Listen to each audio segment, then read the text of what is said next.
Some people fade away slowly, forgotten by time. Others disappear violently, leaving behind chaos. But on a rainy night in November 1980, Granger Taylor didn't just vanish. He departed. He left behind his parents, his friends, and a life of mechanical genius on Vancouver Island. But he also left behind a note, a promise that he was embarking on a 42-month journey across the vastness of space. He walked out into a storm that was tearing the sky apart, and he was never seen again. For decades, the police searched for a body. His stepfather searched the mountains until his boots wore through. But the only thing they found were fragments of a mystery that defies logic. Did a troubled, gentle genius wander into the forest to end his own life? Or did he build a machine in his own backyard that actually took him somewhere else? Welcome to the silence of the night. Welcome to the vanished point. To understand why he left, you first have to understand the mind of the man. Granger Taylor was a large man, physically imposing, but described by everyone who knew him as a gentle giant. He was shy, quiet, and deeply introverted. He dropped out of school in the 8th grade, not because he wasn't smart, but because the classroom couldn't contain him.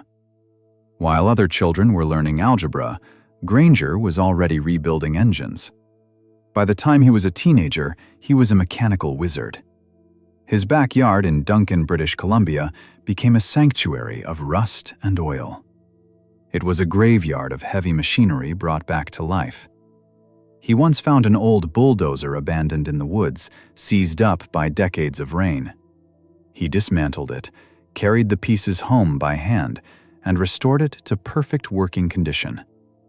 He restored a 1940s Kitty Hawk airplane that the forest had already claimed. He built a car from scrap metal, a dune buggy meant for the sand that could reach speeds that terrified his passengers. Metal bent to his will. He could listen to an engine and diagnose its sickness just by the hum of the pistons. But his eyes were always turned upward. He wasn't satisfied with machines that rolled or flew through the lower atmosphere. He wanted to understand the propulsion of the stars. He spent endless nights in his workshop, surrounded by grease and gears, obsessed with the concept of speed and how to break the barriers of physics. Those who knew him said he was operating on a different frequency. He was kind, but deeply isolated by his own intelligence. He saw the world as a mechanics problem waiting to be solved. And eventually, he decided that the ultimate machine wasn't a plane or a car or a bulldozer. It was a spacecraft. In the late 1970s, the neighbors stopped hearing the roar of car engines. Instead, they saw a strange, new silhouette rising in the Taylor family's yard. Granger built a life-sized replica of a flying saucer. He constructed it using 2 satellite dishes welded together and sheets of scrap aluminum. But this wasn't just a model. It was a home. He installed a wood-burning stove, a couch, and a television inside. He insulated the walls. It became his fortress of solitude. He slept in it. He studied in it. And, according to him, he made contact in it. Granger began to tell his friend Bob Nielsen that he was receiving telepathic communications from extraterrestrial beings. He wasn't scared. He was excited. He spoke of them as teachers, entities that could explain the secrets of the universe that he was desperate to learn. He claimed they hailed from the Andromeda galaxy. He told Bob that the aliens were impressed with his saucer.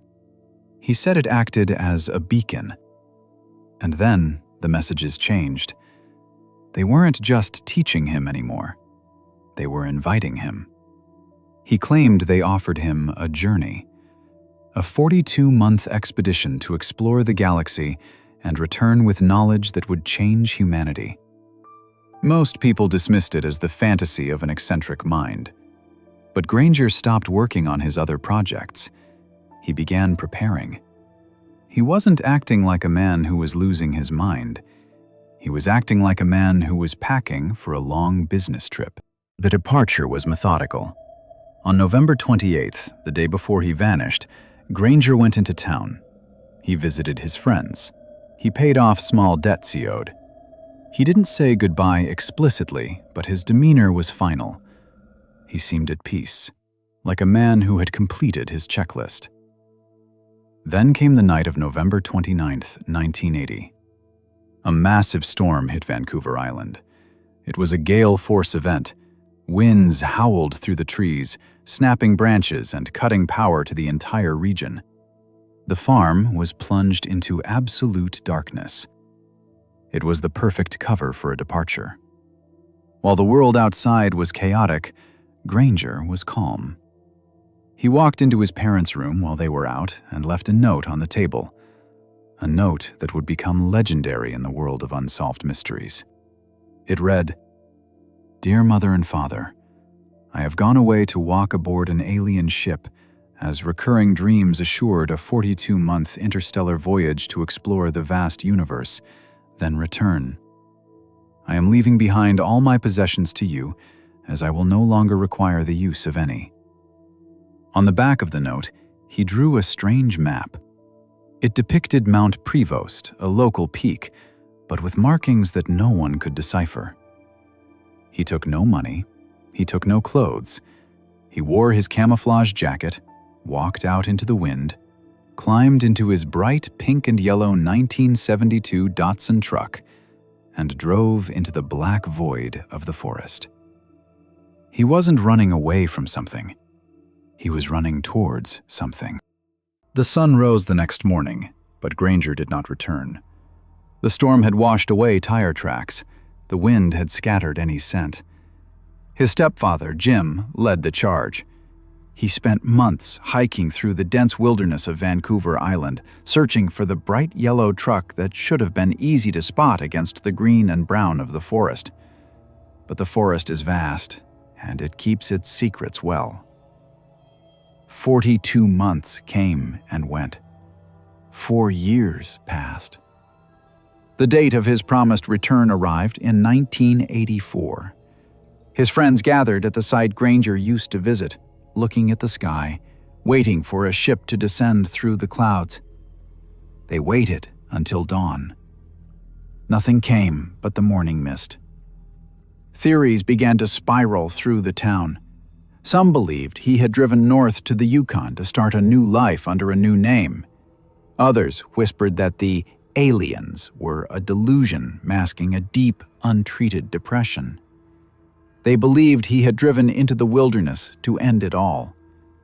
But those who knew him refused to accept the suicide theory. Granger had left instructions for his will. He had cleaned his room. He had prepared for a trip, not an end. Suicide implies an ending. Granger was obsessed with beginnings. Silence reigned over the mountain for 6 long years. But in 1986, the silence was finally broken. Forestry workers operating near Mount Prevost, not far from Granger's home, stumbled upon a blast site. It was a crater in the earth, hidden by thick overgrowth. The trees surrounding the hole were stripped of their branches and blackened by fire. Embedded in the soil were fragments of metal. They were twisted, melted, and unrecognizable. But forensic analysis eventually matched the paint to a 1972 Datsun. They found pieces of what looked like dynamite casings, and, most tragically, they found bone fragments. Just fragments. The authorities closed the case quickly. The official report stated, "Suicide by dynamite." They concluded that Granger had driven up the mountain, loaded his truck with explosives, and detonated it, vaporizing himself and his vehicle instantly. But for the believers, and for many in his family, the crater wasn't a grave. It was a launch pad. Why would a mechanic who loved machines destroy his own masterpiece? Why the map? Why the 42-month promise? Some suggested the explosion was the result of a propulsion experiment gone wrong, or gone right. There was no body intact, no final note explaining the explosion, just a scorched mark on the earth and the memory of a boy who looked at the stars and saw a home, not a void. Granger Taylor is gone.